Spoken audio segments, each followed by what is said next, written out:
Hello students, welcome to Mohit Bansal classes. बच्चों, ये video CMA final के लॉ स्टूडेंट्स के लिए है।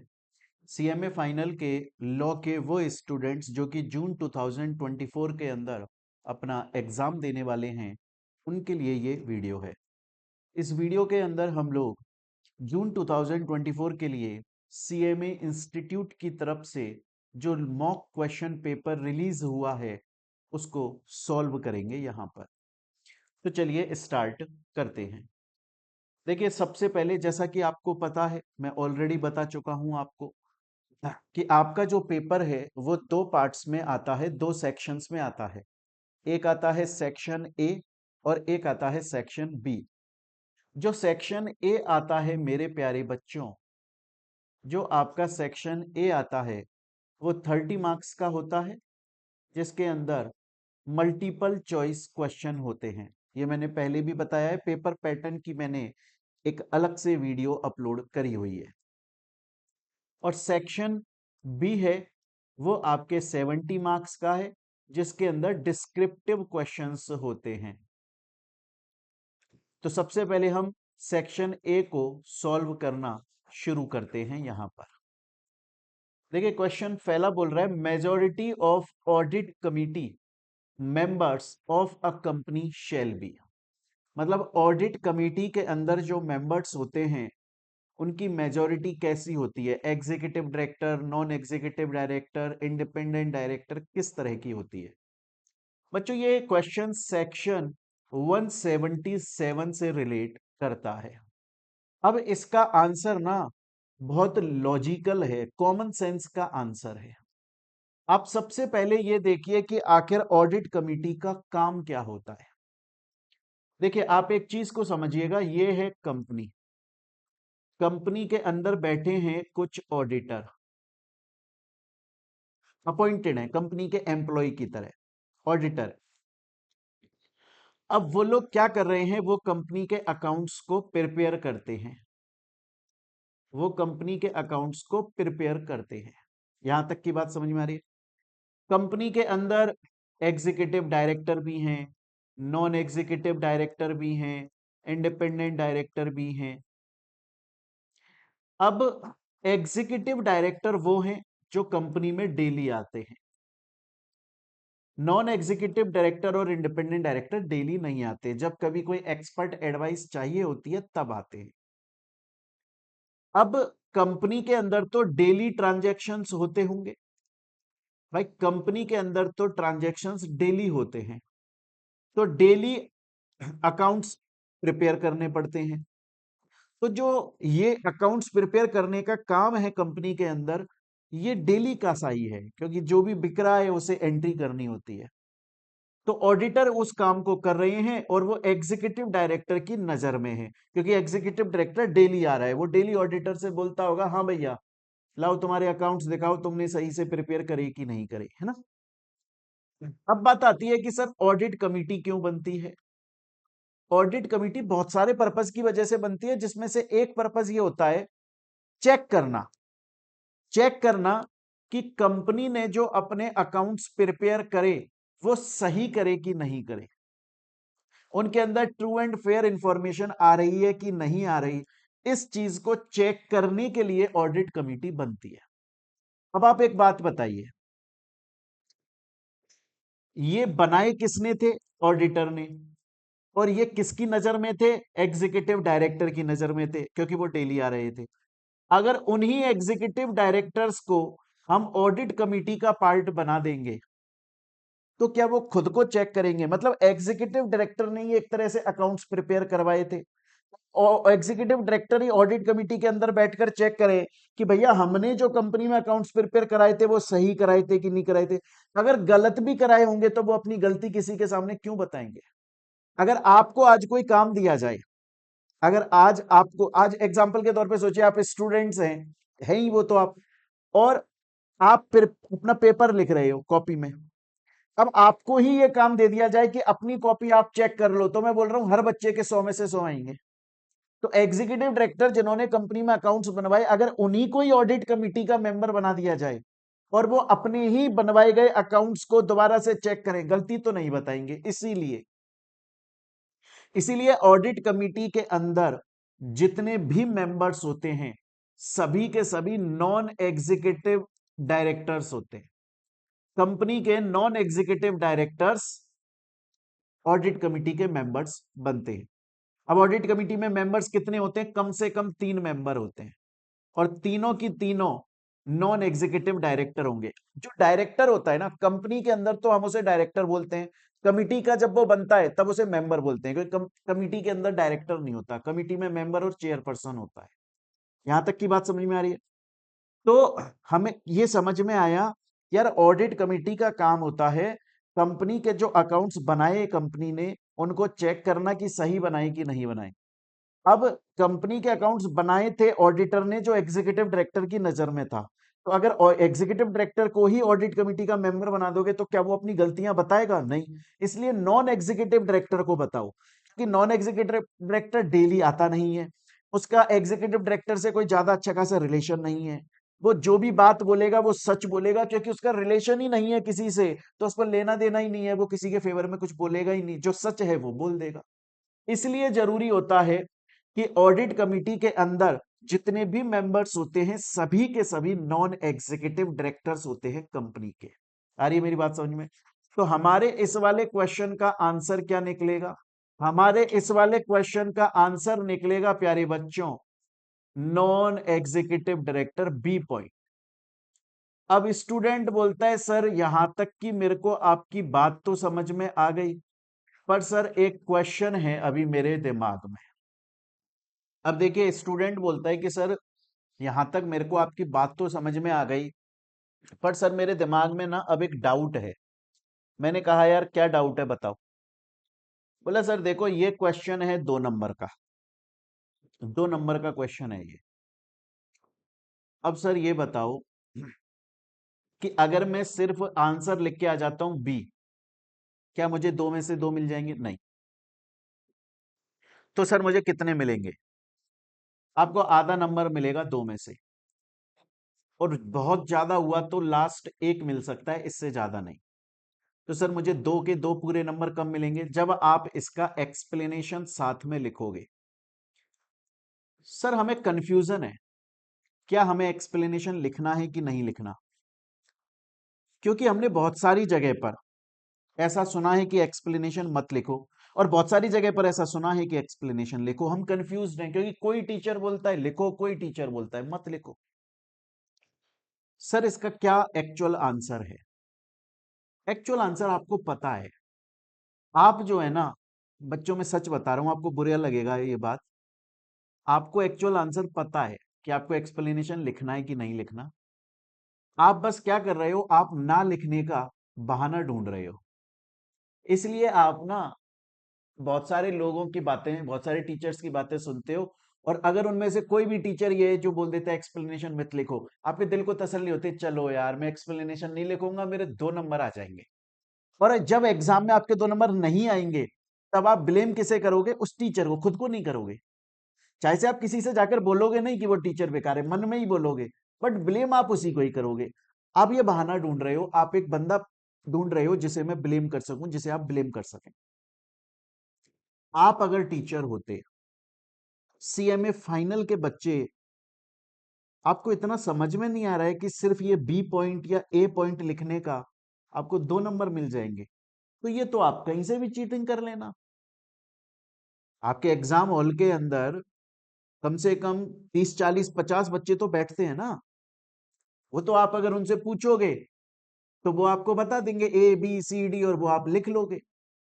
ना तो आप इतने सीधे हो कि आप चीटिंग नहीं करोगे। अगर इस क्वेश्चन का जवाब आप चाहते हो तो आप सीधे तो नहीं हो। मैं फिर से बोल रहा हूं, आपको बुरी लगेगी ये बात, पर ये सच है। आप खूब अच्छे से जानते हो कि 2 नंबर का क्वेश्चन है, सिर्फ ABCD लिखने के 2 नंबर मुझे कोई नहीं देगा। एग्जैक्टली मुझे एक्सप्लेनेशन लिखना ही पड़ेगा। सर सोचो अगर क्वेश्चन ऐसे आता है, सिर्फ ऐसे आ जाता है चूज द करेक्ट ऑप्शन, उसमें ये लिखा नहीं है स्पेसिफिकली कि एक्सप्लेनेशन लिखो, तो भी लिखना है। सर अगर क्वेश्चन आता है जिसमें स्पेसिफिकली लिखा हुआ है choose the correct option and also mention the explanation या रीजन, तो लिखना है। सर एक्सप्लेनेशन कब नहीं लिखना, मुझे एक्सप्लेनेशन आपको तब नहीं लिखना, एक्सप्लेनेशन आपको तब नहीं लिखना जब क्वेश्चन खुद बोले कि एक्सप्लेनेशन मत लिखो, सिर्फ एबीसीडी लिख दो, 2 नंबर दे देंगे आपको। आप कितना बकवास क्वेश्चन है ना जिस पर आप अपना टाइम खराब करोगे। और बहुत सा मैंने, अच्छा इस पर मैंने बहुत बार यूट्यूब पे वीडियो अपलोड भी की हुई है, बहुत सारे बच्चों को ये बात समझ में आ गई। पर बात वही है, बच्चा क्या चाहता है, बच्चा चाहता है कि यार कोई ना कोई टीचर ना बस ये बोल दे कि एक्सप्लेनेशन नहीं लिखना, ताकि मैं लिख के ही नहीं आऊं, एबीसीडी पूछ पाछ के या कैसे भी करके लिख दूं। हाँ तो फिर कर लो ऐसा, उसमें क्या है, 6 महीने बाद में हर अटेम्प्ट तो लगता ही है, कोई कुंभ का मेला तो है नहीं जो 12 महीने बाद लगता है। वरना प्रैक्टिकल बात तो ये है कि क्वेश्चन खुद आपको बोलता है कि भैया मैं 2 नंबर का हूं, तू एबीसीडी कर देगा और मैं तुझे मिल जाऊंगा, एक्सप्लेन तो कर दे यार कि अगर बी पॉइंट है तो क्यों है। अब जैसे मैंने आपको एक्सप्लेन करा ना कि क्यों है ऐसा। आगे चलते हैं नेक्स्ट क्वेश्चन पे। CFO, chief financial officer, is compulsorily to be appointed as one of the KMP, key managerial personnel, if the paid up capital is minimum। क्या बोल रहा है, हम लोगों ने सेक्शन 203 203 ऑफ कंपनीज एक्ट 2013 पढ़ा हुआ है। हम लोगों ने सेक्शन 203 ऑफ कंपनीज एक्ट 2013 पढ़ा हुआ है। वो बात करता है कि मैनेजरियल पर्सनेल के बारे में। अब सर ये की मैनेजरियल पर्सनेल क्या होता है, ये वो लोग होते हैं जो कंपनी के की लोग माने जाते हैं, कंपनी के मोस्ट इंपॉर्टेंट लोग माने जाते हैं। इन्हीं से कंपनी चल रही है, इन्हीं के डायरेक्शन, इनकी सोच, इनकी दिमाग से कंपनी, इनके तजुर्बे, इनके एक्सपीरियंस से कंपनी चल रही है। ये कंपनी के की मैनेजरियल पर्सनेल हैं।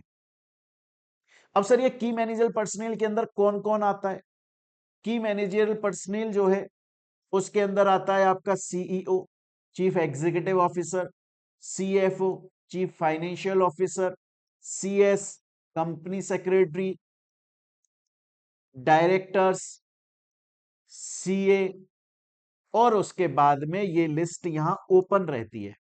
कंपनी को अगर लगता है कि कंपनी का कोई भी पर्सन कितना शानदार काम कर रहा है, अगर इसको हम ऊपर ले आए तो यार ये कंपनी का भला ही कर देगा।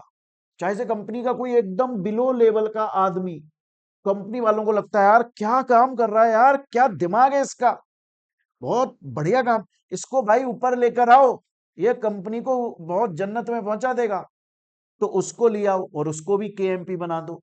ये तो होते ही होते हैं, ये तो फिक्स है, इनके अलावा लिस्ट ओपन रहती है। अब सर क्या हर कंपनी के अंदर की मैनेजर पर्सनल होना कंपलसरी होता है? नहीं नहीं नहीं। अगर कंपनी की paid up share capital minimum, कम से कम, नॉट लेस देन 10 करोड़ है, तो उसके अंदर की मैनेजर पर्सनल होना कंपलसरी है।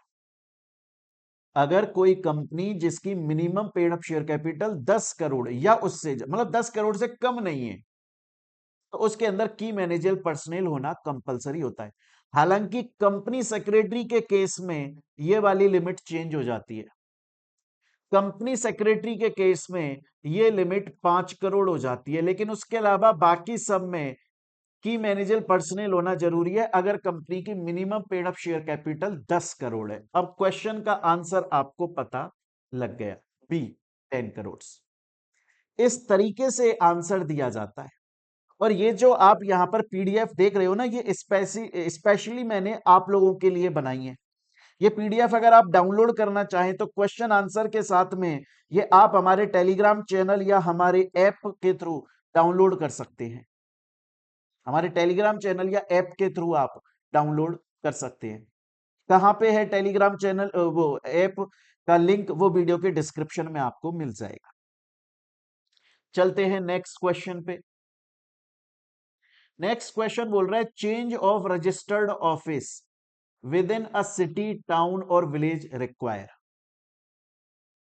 देखो मैंने आप लोगों को बोला था सेक्शन 13 बात करता है ऑल्ट्रेशन ऑफ एमओए के बारे में, मेमोरेंडम ऑफ एसोसिएशन के ऑल्ट्रेशन के बारे में सेक्शन 13 बात करता है। और सेक्शन 13 के अंदर हम अलग अलग तरह से ऑल्ट्रेशन पढ़ते हैं, change of name clause, change of registered office, change of आपका ऑब्जेक्ट क्लॉज, ये सब। अभी हम बात कर रहे हैं change of registered office. Registered office के भी चेंज हम लोगों ने 4 तरीके से पढ़े हैं।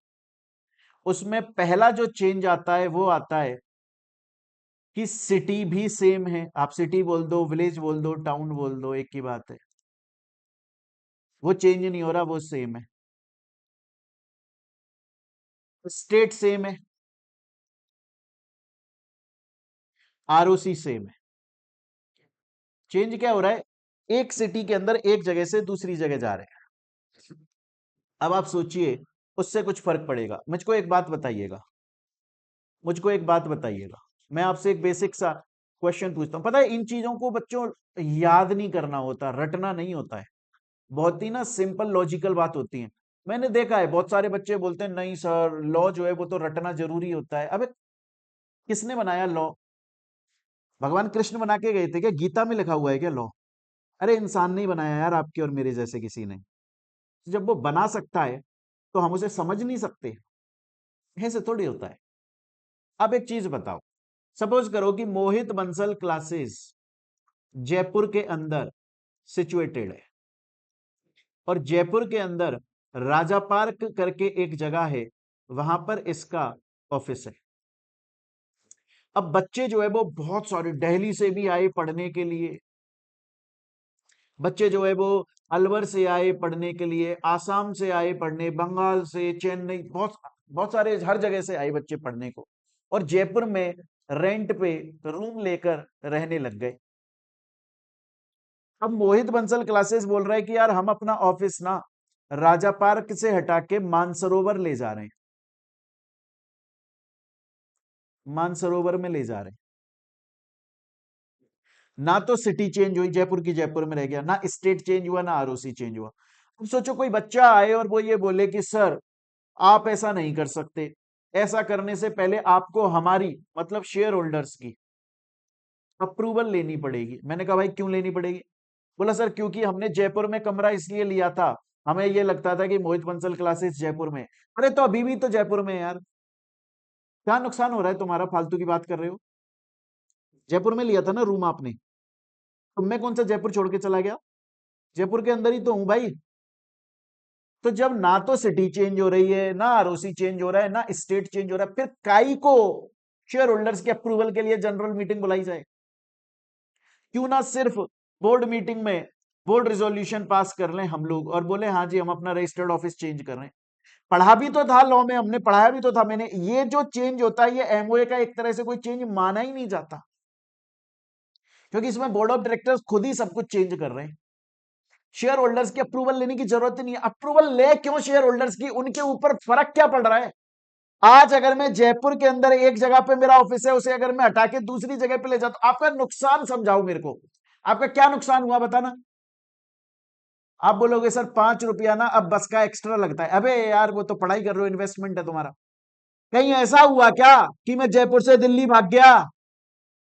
कहीं ऐसा हुआ क्या कि मैंने स्टेट चेंज करा, आरओसी चेंज करा, या वो छोड़ो यार सिटी चेंज करी क्या मैंने? जब मैंने ये कुछ चेंज करा ही नहीं, तो कई बात की मैं शेयर होल्डर से अप्रूवल ले लूं। तो जब मेरी ना तो सिटी चेंज हो रही है, ना स्टेट, ना आरओसी, तो बोर्ड मीटिंग में बोर्ड रिजोल्यूशन, बात खत्म। आ गई बात यहां तक समझ में? स्टूडेंट बोलता है अपन को समझ में आता है सर। आगे चलो, नेक्स्ट क्वेश्चन। बच्चों ये क्वेश्चन गलत है, ये क्वेश्चन गलत है। हाँ ऐसे थोड़ी होता है सर, हमारा सीएमए इंस्टीट्यूट ने मॉक क्वेश्चन पेपर गलत थोड़ी दे दिया होगा सर, आपको ही कुछ नहीं आता जाता है। कम सीएमए इंस्टीट्यूट तो अच्छा ही देता है क्वेश्चन पेपर। अबे चलो, क्वेश्चन गलत है, समझाता हूं अभी।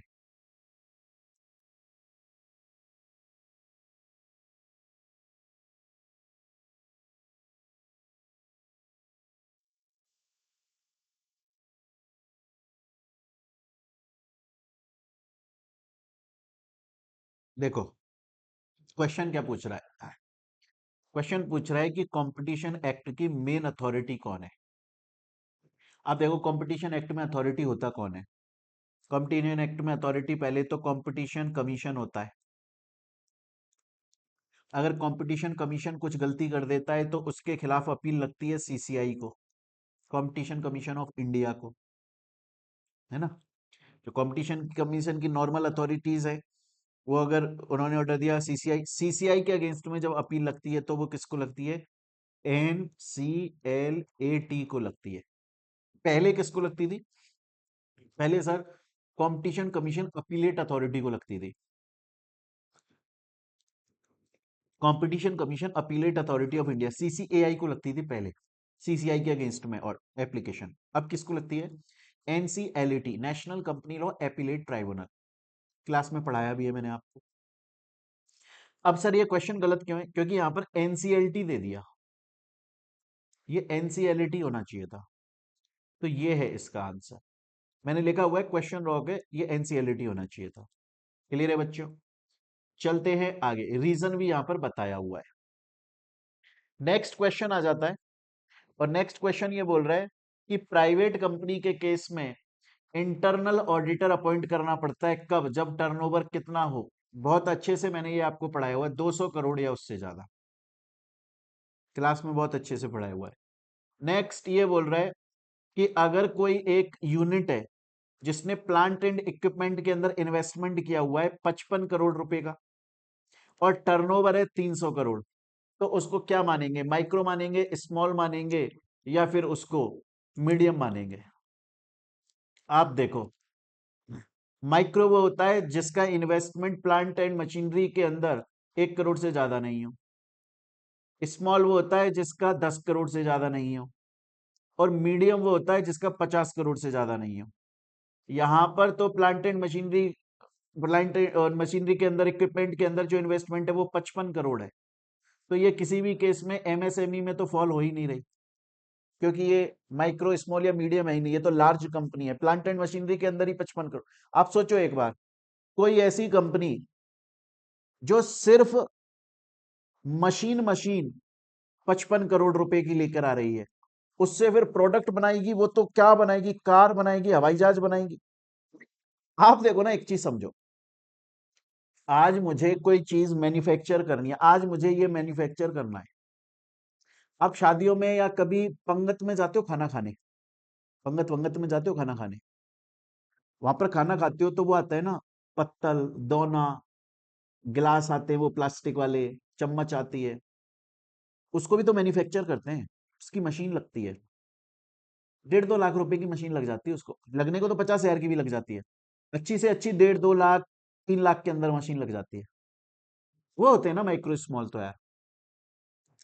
उसके अलावा भी मान लो आप कोई ऐसी बैग बना रहे हो, बैग मैन्युफैक्चर कर रहे हो, और भी चीजें मैन्युफैक्चर कर रहे हो, गवर्नमेंट बोलती है अगर आप प्लांट एंड मशीनरी के, मतलब आप मशीन मशीन खरीद के ला रहे हो फिर उससे मैन्युफैक्चर करो मशीन मशीन, अगर आप 50 करोड़ से ज्यादा की मशीन ही लेकर आ रहे हो, फिर कहां से माइक्रो, मीडियम, स्मॉल कहां से फॉल हो रहे हो भाई, लार्ज कंपनी हो आप। तो अगर 55 करोड़ से ज्यादा का इन्वेस्टमेंट है तो आप तीनों में से किसी में भी फॉल नहीं होते, D, none of the above. Next आता है एफ आई यू, किसके लिए स्टैंड होता है, अरे यार प्लीज, फेमा में कितना पढ़ाया आपको मैंने, फाइनेंस इंटेलिजेंस यूनिट। आ रही है मेरी बात समझ में यहाँ तक। Next, in case of triple bottom line approach 3 P क्या होते हैं बच्चों, मैं आपको बोल रहा हूं, इसको इंपॉर्टेंट मार्क कर लेना, इस 3 P's वाले टॉपिक को ना इंपॉर्टेंट मार्क कर लेना। मैं आपको ये 99.99% श्योरिटी के साथ में बोल रहा हूं, अब की बार जून 2024 में, या उसके अलावा नेक्स्ट जून 2024 में तो गारंटीड है कि इससे क्वेश्चन आएगा एग्जाम में, आएगा। अब चाहे से वो ऑब्जेक्टिव क्वेश्चन आए, चाहे से वो सब्जेक्टिव क्वेश्चन आए, 99.99%, 0.1 की रिस्क लेकर चलता हूं मैं हमेशा, क्योंकि भगवान नहीं हूं। पर एनालिसिस करके मैं आपको ये बोल सकता हूं, इस इस टॉपिक से क्वेश्चन आएगा एग्जाम में। अब ये पूछ रहा है 3 P जो है वो क्या होते हैं, हमने पढ़ा हुआ है, मैंने बहुत डिटेल में आपको पढ़ाया है। पीपल, प्रॉफिट, प्लानेट, इसका रीजन भी यहां पर दिया हुआ है। Next, a foreign entity can not be. इतने सारे टेस्ट लिए, क्वेश्चन पूछा हुआ है, समझाया हुआ है उसमें आंसर आप सब लोगों को मैंने।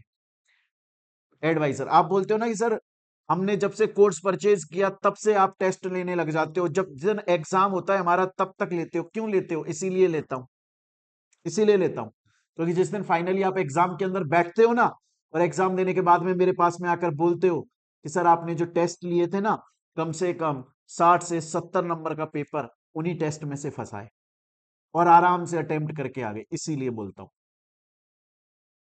नेक्स्ट क्वेश्चन, एसएलआर किस चीज के लिए होता है? स्टैट्यूटरी लिक्विडिटी रेशियो, पढ़ाया हुआ है आप लोगों को, पढ़ाया है, डिटेल में पढ़ाया है।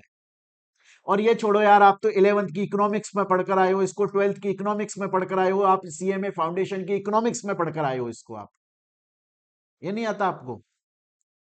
तो इसमें से है ही नहीं statutory liquidity ratio, none of the above इसका आंसर हो जाता है। Automatic route in FDI, foreign direct investment के अंदर ऑटोमेटिक रूट का मतलब क्या है? किसी से परमिशन नहीं लेनी, नन ऑफ द अबव।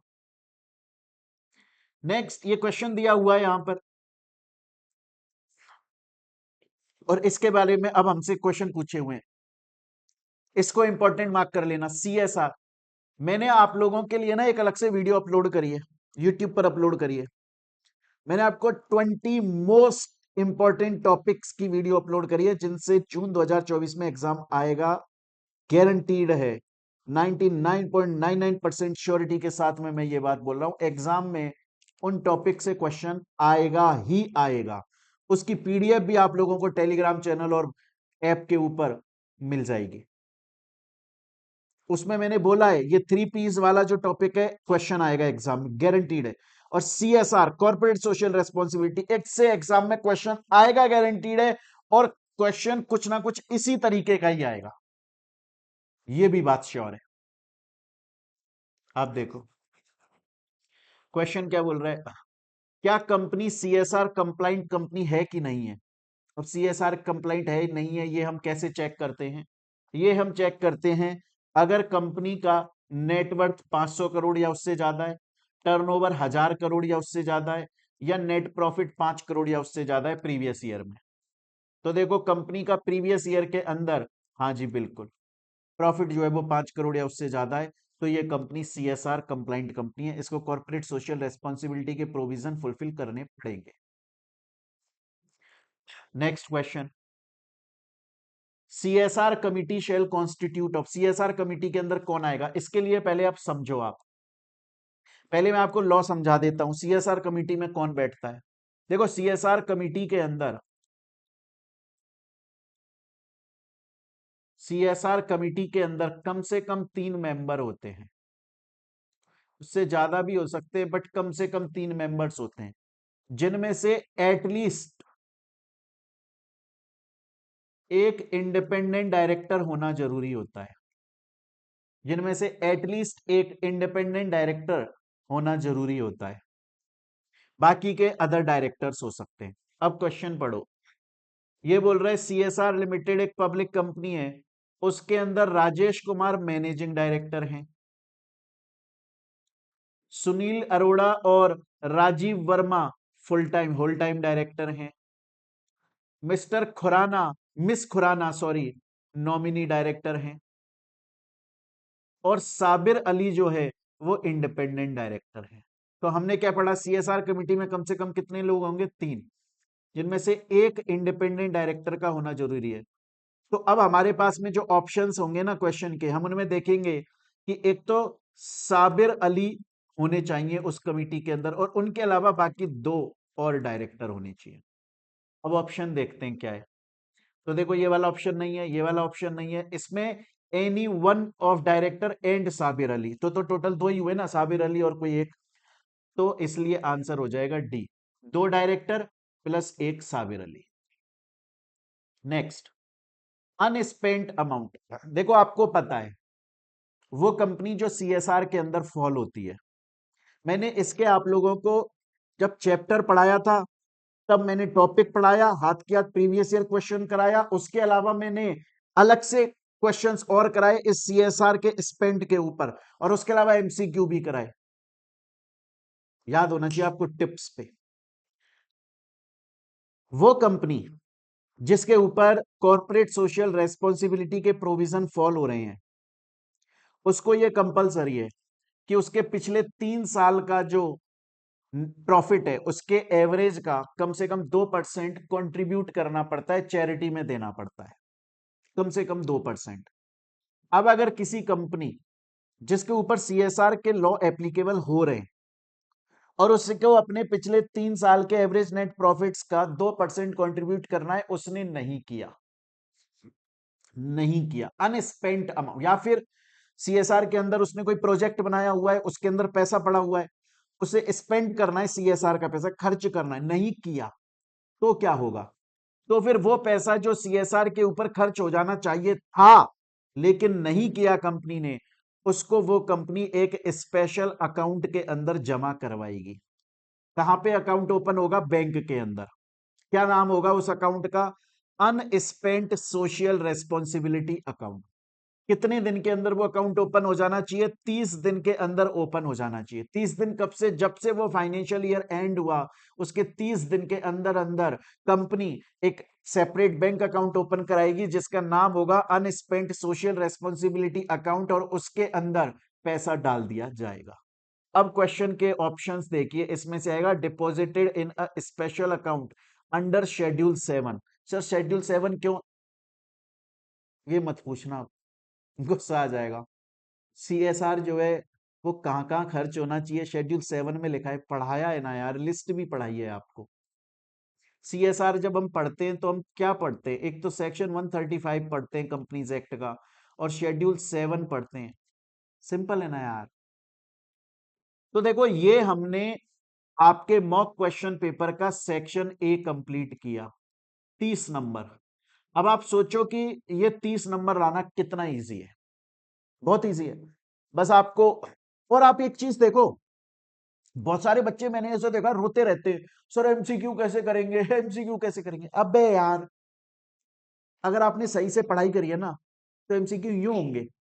आपको जब पढ़ाया, पूरा स्टडी मटेरियल पढ़ाया, पूरा स्टडी मटेरियल पढ़ाया, ए से लेके जेड, मैं ये भी नहीं बोल रहा हूं ए से एक्स पढ़ाया, ए से जेड पढ़ाया आपको, एग्जांपल्स के साथ पढ़ाया, टॉपिक वाइज प्रीवियस ईयर के क्वेश्चन कराए, जैसे कोई टॉपिक खत्म हुआ हाथ के हाथ प्रीवियस ईयर के क्वेश्चन कंप्लीट करवाए आपके लिए।